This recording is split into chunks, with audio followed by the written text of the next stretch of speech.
As 2020 presidential campaigns ramp up, the Supreme Court is set to face a range of political questions in the new year. Among those issues are sex discrimination against LGBTQ employees, gun rights, abortion, and immigration. In the past, the Supreme Court has tried to stay out of major controversies during an election year. For more on what we can expect from the court's docket in 2020, let's bring in CBS News legal analyst Kim Wehle. Now, on the contentious cases the Supreme Court will hear in the new year, focuses on a Louisiana abortion law. Kim, walk us through what the law applies to.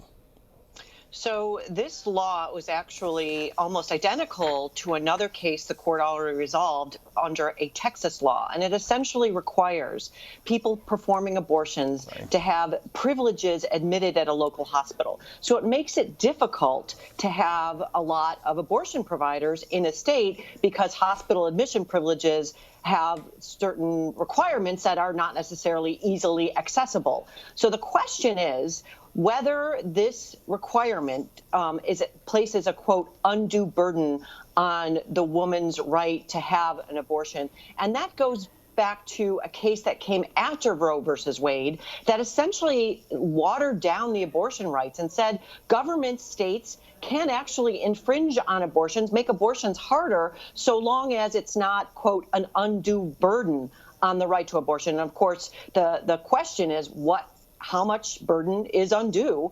And the Supreme Court basically has left it up to himself to make that determination. Now, how does this case compare to the 2016 Supreme Court ruling of a similar Texas law? Can we expect a similar outcome? Well, that's really a great question because why would the court have taken this case if it's so similar to the prior case?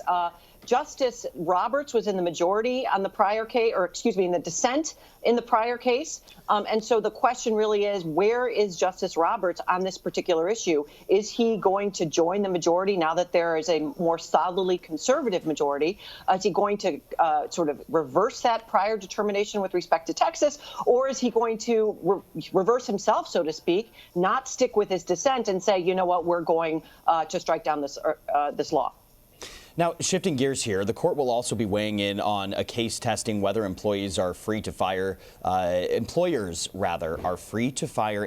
because of their sexual orientation or gender identity. What could this ruling mean for the LGBTQ community?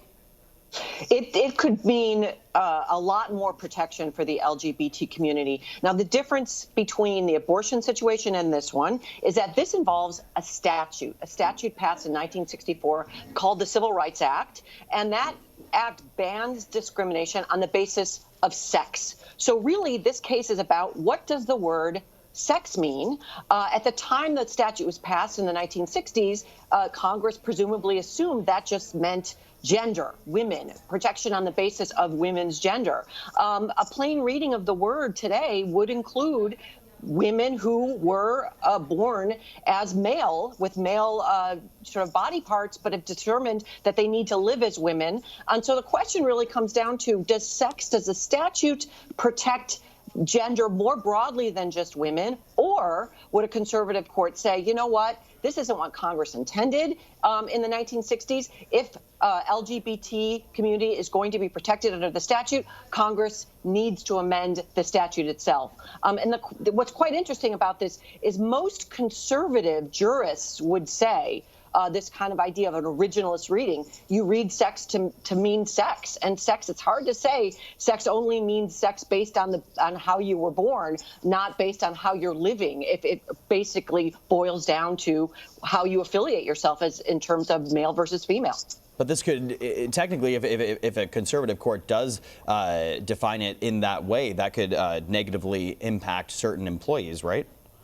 Well, if the court were to define it to mean it covers sexual orientation or transgender status, then it would broadly expand the protections for LGBT people, because right now there's a lot of discrimination in the workplace on that basis. If the court were to say, you know what, it's very narrow. If Congress wants to amend it, it's up to Congress. Then we will see this ongoing discrimination unless the Congress actually changes the statute to say, sex, we mean sex to encompass what sex means in 2020, so to speak, not just in 1960s. Well, I know that a lot of people will be tapped into that issue. And another issue that a lot of people will be watching very closely, we'll also see the court rule on gun laws in New York in the first major test of gun regulations in more than 10 years. What's being argued here, and why has it taken so long for another case to reach the Supreme Court?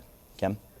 Really interesting point here is that a lot of people don't understand that the right to bear arms, it does protect individual right to have guns, but it's the court basically confined it to handguns in the home. So this statute, this New York statute, basically said, you know what, you can own, if you're properly registered, you can have your gun in your home, but you're only allowed to take it to, I think, 7 shooting ranges within a certain vicinity. Even if your ammunition is separate from the actual weapon, even if the weapon is dismantled, you can't take it anywhere else. This made its way through the courts, I think, over about 6 years. And then the city withdrew the regulation. So there's 2 questions here.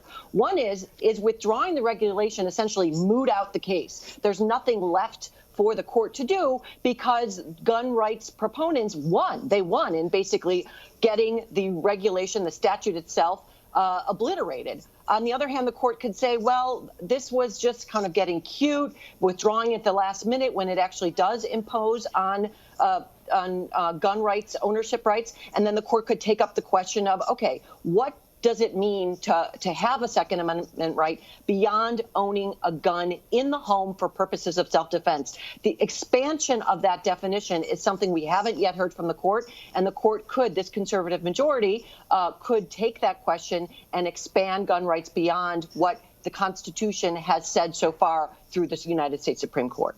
Yeah, well, it seems like it's not just going to be a busy year in Washington with the election. It's going to be a very busy year, 2020, for the Supreme Court. Kim Wehle, thank you for playing SCOTUS Roulette with us. Thanks, Tom.